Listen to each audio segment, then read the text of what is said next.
Hello guys, so welcome to today's show. My name is CHUKS and you're on JFL TV, the home of football. So if today is the first time we see our program, for you to bring you the latest Arsenal news updates as they drop all over the world. So for now, I almost start with today's show. Today's show is quite interesting. So we're going to hear from Sky Sports Germany, one of their reporters, Florian Plettenberg. Now, and the Sun, I forgot to put the Sun name there as one of the sources. Now they say Sporting Lisbon don't inform Arsenal, not just Arsenal, Man U, like Man City, so many clubs say they don't reduce Victor Gyokeres release clause with over 30 million. That they take release am. Yes. Now, when you see the way they take release, remember I said that's the fee. Now like 100 million euros. In fact, the 30 million where they reduce, I even do mistake for this tumbling. Now euros are put, they're supposed to be pounds because from the reports from the Sun, they see they reduce them from 30 million. In fact, let's start with the way the Sun take analyze and they will come go from the original source. So they say Sporting chance. Sporting Lisbon to accept offers for Victor Gyokeres, 30 million pounds below release clause. So I say I do mistake in that currency. So after the show, I will see correct that one. This is make me excited somehow, and another thing why they kill the excitement. But let's continue. Now, since they go reduce them, the first question where they come to my mind now, why didn't they reduce them? But let's continue. Now, the Sporting Lisbon will reportedly let their star man Victor Gyokeres leave for a court price fee next summer, not in January. It's not available to be sold in January, in the summer, with some of Europe's biggest clubs ready to pounce. Now, the 26-year-old has an 85 million release clause, which is about 100 million euros, which expires in 2028 June. So, according to Sky Germany, that will be reduced at the end of the 2024-2025 campaign. Victor Gyokeres, who has already scored 14 goals now, will therefore be allowed to leave next summer for as little as 50 million, 55 million, you get. Now, Arsenal, Chelsea, Liverpool, and Man City are among the clubs tracking the sort-out striker. But when you go look at the reporter, we first reporter, it is Florian Plettenberg that is a reporter for Sky Sports Germany. Now, he said, I've been told, despite the release clause of about 100 million euros, there is an agreement, which the Sun did not really reference. He said there's an agreement between Victor Gyokeres and Sporting Lisbon that he can leave next summer for 60 to 70 million euros. A move in the winter is currently not planned, which means they're available to leave in January because that's a go to the pursue. Now, a transfer in the summer is very likely. In England, Man City, Arsenal, Liverpool, and Chelsea are specifically interested in the 26-year-old. All of the teams are informed about the transfer agreements. That's why I say they don't already tell these people because they know say Arsenal get interest. Even though Arsenal don't come outside officially say yes, we want to buy Victor Gyokeres, so they are interested. So they don't tell them officially say this guy. I'm not sure by the time I talk say it's 100 million euros or nothing, but now we don't reduce the fee. Now, when I read this report, the first question come to my mind now: why are they reducing it? Nobody tell me this one. I mean, just they use my head. They do 1 + 1 = 2. So I kind of feel say based on say the coach Ruben Amorim, and I think the sporting director Viana don't comot for Sporting Lisbon. Viana go Man City, go replace Bergstrain. Then Amorim is on his way to Manchester United. So now them, these two, now then they hold the shackles on this player on not leaving because Viana and I bring the player. And then in fact, I tell Amorim about the player they play for Coventry City. So now these two, and you tell the club say we must not sell. The club is willing to sell. And if they still sell 60 million, it is still profits. They paid about 20-25 million for this guy for Coventry now. So if they sell 50 million, that's still huge profits. If they sell 40 million, that's still profits. So as they don't go, but see where the trick dey. Who go consign Victor Gyokeres? Man City are interested, and Man City get insider, former Sporting Lisbon director, we know the player, we bring down. So they be number one. Manchester United, informer coach, where the guy really respect and admire. These are two top favorites to get him. We are just outsiders. Like, we don't really get any insider. We go fit, like, follow the guy, reason 1 or 2. Now, the predicament will come there now. Now, another question, $1 million question come be, shey Arsenal for don't pay that buyout clause ab initio when they don't talk say 100 billion euros or nothing? Should we have paid it? Because now with the power of hindsight, it can't be like we shut ourselves on the foot. But it's very easy for us to get this player, sadly. So as I make I ask you, what do you think? In fact, honestly speaking, do you think Arsenal can get with Gyokeres? For me, the answer is no. Unless the player looks at Arsenal and say, okay, because of playing time, I can join Arsenal and get regular team football than join Man City. Because if you join Man City, Baba, in bench go long. You want bench earlier like the wine. So in bench go long. If you join Manchester United, if he still get playing time, because the manager knows him, but the manager may not likely keep the likes of Joshua Zexi, even though they just sign him. Manager if still loan and come out or sell him. Even Rasmus Højlund, they can still dispose of him. So these are my talking points of this morning. So what do you think? Let me know what you think about this Victor Gyokeres story. And see, NDA, because many people know say we define striker bad now.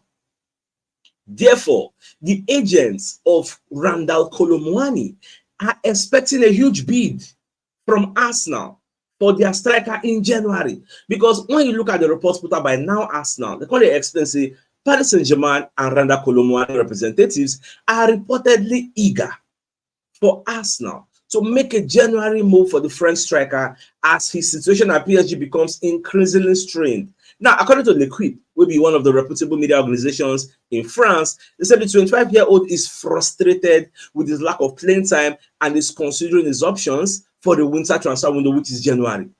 Now, Randal Kolo Muani will move from Frankfurt. They got a boss network for Frankfurt, although I don't see many comments. Some people talk, say, this guy with Gyokeres, say no difference. They miss chances, that they do competition of who means the highest chances. If Gyokeres, that they're going to compete.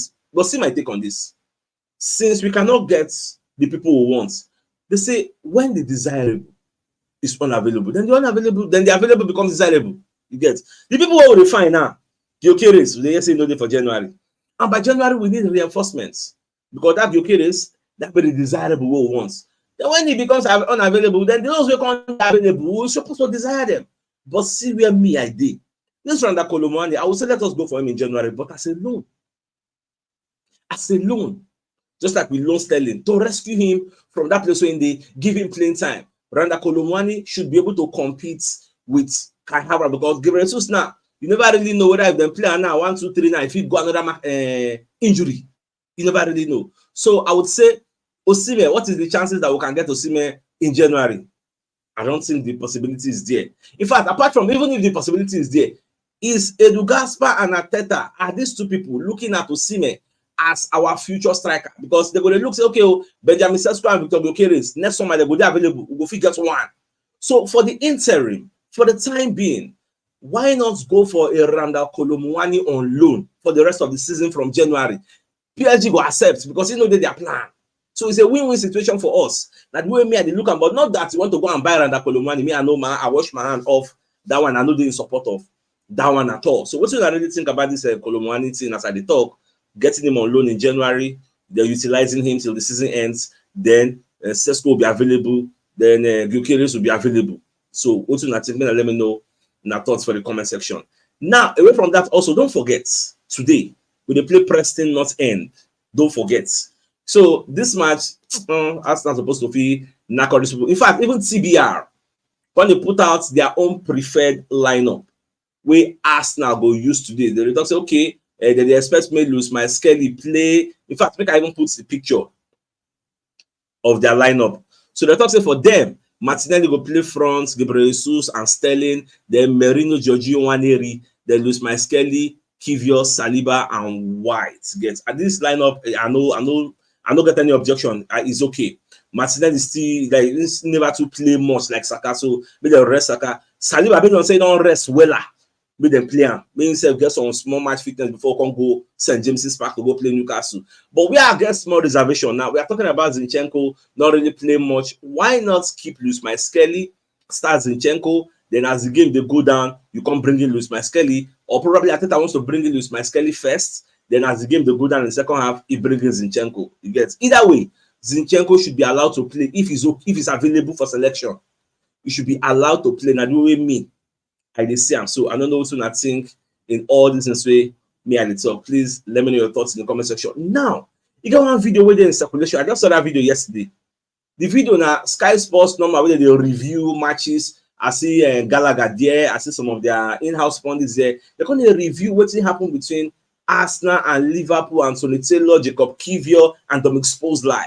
So the conclusion of the analysis now say the goal should have stood because that thing was not a foul. It's a 50-50 challenge. You will go for 50-50 challenge. They put your bomb, you don't want jump. Why they will come they penalize person when they're ready to jump over you? You go, you don't want jump. In fact, the way they put your bomb, that guy can jump, land on you, fall for ground, break your ankle or sprain something. At the end of the day, they can't penalize you when they're willing to risk it all and jump. In fact, I think I have the video. Let's take a listen. People would say it was. I think it was the fact that Szoboszlai didn't jump. So it sort of turns his back and doesn't fancy it at all, so it actually looks more of a foul. I think if they'd have both challenged for the ball, it probably would have just been play on. So I actually didn't think that was a foul. But why did he delay the whistle, Dermot? Maybe he's just run it through his mind. But that's the foul he gave. He didn't give the foul by Havertz. He did give that foul. Yeah. Foul by. You see, that was one of the talking points. When that thing happened, why Anthony Taylor not blow immediately? He had to wait until they come to say, Kai Havertz won't score. He can't blow. That's why everybody can't leave it. They're very, very angry. And you see the ridiculous excuse with Dermot Gallagher they give. Say, now what's he make Anthony Taylor no blow ab initio? Do you think that's a foul then? I think it's one that if the referee gives it, he gives it. If he doesn't give it, there's 50-50 decisions that can go either way in games, and I think that's one of them. The only thing with that... You see this thing now, they ask him, do you think it was a foul? Forget what the referee do. You as a human with a thinking faculty, shame and foul, talk your own. He say, see the diplomatic way they answer. Say, na situation where we say, if referee give him, give him be that. If he no still give him, no be foul. It's like you are speaking from two sides of your mouth. It is either it is a foul or it's not a foul. Because they hide under is a 50-50 challenge that can go anywhere. You see this thing called 50-50 challenge. Now, still discretion, another name for discretion. 50-50 means one referee look that situation say, na foul. Another referee look that situation say, no be foul. What's it be the rationale behind that no be foul na foul? Baba, now still discretion, you get. That is why some people go say, na foul. Another person for the studio say, oh, no be foul. Let's take a listen. One is how many times do we see players not make an attempt to go for the ball and do that thing where almost like they put the backside in and let the player come over the top, but this player is penalised because he hasn't made the genuine attempt to go for the ball. Whereas Kivior's being, I'm going in full-blooded if you like, and Szoboszlai's been, it's a cowardly challenge, isn't it? I think because you're potentially hurting the player where he's going to fall. But I did not think that was a foul at all. I thought Liverpool were lucky there. You don't hear him. So, but at the end of the day, we are the ones bearing the brunt of everything. And when they suffer from all these shots, man can just go to the next story. But the way they talk this, they make me remember the match. I will start to the boil. All right, away from that, that's what they talk. Say, see, all those people they complain, say, you know, they really tell them what will be the original truths about our team news. Say, for example, now this is what happened between we and Liverpool. We tell them, say, Saka don't go play, never know, you get. Say at the end of the Saka play. So Arteta vows, according to the Daily Mail, that he vows to continue to keep rivals guessing over Arsenal's squad fitness and springing Bukayo Saka's surprise against Liverpool. See, the truth is, the manager is under no authority or under any command to come and tell you exactly as they go. You go see, you know, just let the cat out of the bag easily like that now. So Arteta has vowed to keep playing mind games with his rival managers because themselves they do. So I don't expect us to come and be telling them, okay, like this. Now, away from that, cut off side. Paul Thomas let us know, say Arsenal could still fix their striker injury issue. The striker issue in January with 80 million euro star who has scored 9 goals, contribution, goals, assist contribution. This is it. They're talking about Vlahovic. Now, say, like I tell you earlier, based on say everybody knows will define striker. So that's why everybody they advertise their player to us. Gets. So that's why I say January go there interesting. If I not just January, the summer. If Arsenal not fix this issue in January, you see the summer, Vlahovic will be available, Benjamin Sesko will be available, Gyokeres will be available. Some other people say, well, they're aware of. And Isaac might be available. Because in with Newcastle now, they see they struggle on getting the contract extension. So we never really know how that one said they go. But according to these fantastic reports, they say Arsenal continue to have an eye on the striker market ahead of 2025 transfer window. And it is reported that the Gunners are considering a move for Juventus striker Dusan Vlahovic in January. And don't forget, Arteta still appreciates this player. He don't appreciate him in the past. And he still like the guy. So you see, they look at the guy come out today and say, okay, oh, Baba, I want sign for you. Arteta go for him. Now, player will say, Arteta really like, and they're very young. Instead, that's the Saka age that Saka Odegaard, they are set. So all of them go fit play together. Now, another news you can suit my belly and say Arsenal gets long-standing interest in Brighton midfielder Carlos Baleba. You see this boy, very energetic. In fact, I can put them in the same cadre with Romeo Latvia. Two of them, very young players, raw talents. They just be like this Kobe Mano. They are very raw. This guy, very courageous and adventurous. I like the guy. The way the guy, they bust the midfield, they jackpot, they push ball, they drive. So they say Arsenal, they're interested because when you look at our own midfield, the likes of Jorginho, the likes of Partey, we never really know what's going to happen after the season end. But for you, if in case you don't know, Partey contract the expire end of season. Jorginho contract the expire end of season. Like we never really know what the future hold for them. But getting this kind of player, me personally, I don't know of you, me personally, I appreciate Carlos Baleba. So they say Arsenal are scouring the market for possible midfield reinforcements and have identified this Brighton star Carlos Baleba as one of their top targets. Now, when you go to the last paragraph, they say, according to the Talk Sports, Brighton could soon be drawn into a tussle to keep hold of Baleba, with the highly rated youngster said to be a long-standing target for Arsenal. Whether Arsenal will finally get the guy, I don't really know. They say the reports also claim that Liverpool and Spurs are also keeping close tabs on the Cameroonian international, though Brighton are under no pressure to sell after turning all-time record profits for the Premier League side last year. You see, they don't sell Moses Caicedo and Moses McAllister, Robert Sanchez. In fact, their coach, I think the 31-year-old hustler, he said no one sell the guy. Tell the guy they do much. In fact, for those who don't know who the player be, same picture. In case he's supposed to know, that's a very young boy, but very courageous. If you don't watch Romeo Latvia play, now the same way two of them they play. I really like. I like his style. I like his style. Now, away from this also, when they get another report say Manchester United legend Paul Scholes can name one player where he believes say will change everything about Arsenal. Who is Paul Scholes talking about? When I go read the story, I can't find out saying they talk about the guy. Say Arsenal are reportedly okay. No be this. Hey, okay. Now that story be that one. So I know screenshot the continuing story, but I read it. He's talking about Odegaard. Once Odegaard comes back, Arsenal will do on a different level. When I read the story, I just laugh. I said, so now no say Arsenal they miss our midfield maestro, our creative outlets. We are not like Man City where we say then lose Kevin De Bruyne, maybe that midfield maestro, but they still have Bernardo Silva. They still get another person. I don't even forget. They still get Grealish. People keep forgetting that during Grealish days for Aston Villa, it was that creativity, it was that defensive maestro they got for them that year. Yeah, people keep forgetting. Say Man City get 1, 2, 3 different creative areas. People if you run things, we na make shifts. Odegaard know they will go bring in Trossard, can complete 10. If that one no work, go bring in Merino, can do trial. If we no work, we'll say okay, we'll bring academy boy. You want to these are makeshifts. You just try. Unlike people, Ike Gundogan. I didn't even they come off my head. They get Ike Gundogan, they get Grealish, they still get Bernardo Silva. 3 people, creative outlet, 3. Who we get? Although people go say they go blame Arteta and say why can't sell Fabio Vieira, but why ain't sell him to be true? Well, that's another argument for another day. But see we now. I like the fact that they don't concede because if you know that Arsenal misses somebody like this, why are you now so critical? Like the rate that they critique Arsenal, man. Come there, say they forget to get this kind of person. So when he comes back, truly the creativity that we are missing will return. In fact, I think the team deserves so much accolades and their flowers for even doing so well. Like they try their best, try to pull out some kind of surprises. Where in the absence of Odegaard, if not be all this niggling, red cards and all those things, we can't disturb our progress. But you know we're over on day by now. We don't go far now, but this is what it is. So this story now, why they talk say another story. You know, say the match we won't play against what's it called Newcastle for St. James's Park. For those who don't forget, now this same match last season where big happen, where they say the ball come off for line, no come off for line. Now this same match, but this same venue. So this is. I remember that something happened. When they say this one jump on top the Bromagalia, this one no jump. You need to do this. This one don't do that. You can suppose cancel. You go not supposed to. Now this match. Now for this same match, he kept us where they come put as VAR.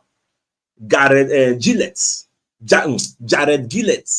So they say Arsenal are reportedly unhappy with the Premier League after assigning Jared Gillett as the VAR referee for their match at Newcastle on Saturday. Now, this same Jared Gillett, why are Arsenal fans unhappy with him?